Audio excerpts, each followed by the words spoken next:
They blame the media for the nosedive in confidence and all the rest of it, of which, potentially you're saying my report is part of that. Londoners blame their conduct.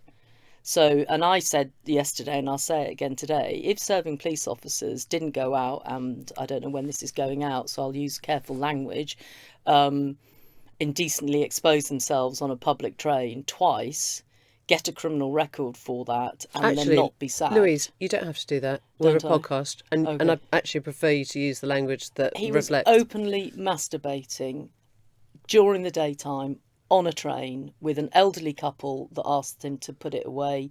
It wasn't just, it was nasty. It's aggravated end of it all. He went to the toilet, he locked himself in the toilet, comes out of the toilet when the train's going the opposite direction, did exactly the same thing in front of children. And he is still a serving police officer. So when the news cover that, I don't blame that woman that's come forward. I would not want to be in her shoes. But I take a long, hard look at the management of an organisation that thinks it's acceptable for a serving police officer to do why that aren't people getting fired? Because we hear this time and again. You described something horrendous. I'm wondering, you've been up to your neck in evidence. I'm wondering if that was the worst thing you came across, or if there are other cases that you got lodged in your brain. Yes, I have quite a number of cases lodged in my brain. I've got inspectors coming out, going into a room of trainee detectives, looking around the room and say, "I'll take you," because she was an attractive girl, saying in front of all of them, "And I'm going to break you." What does that mean? It means he sent her off on her own to look at when a body throws its, God love them, ends up on the floor. It's a real mess. He sent her to that on her own. He sent her out to a rape case on her own.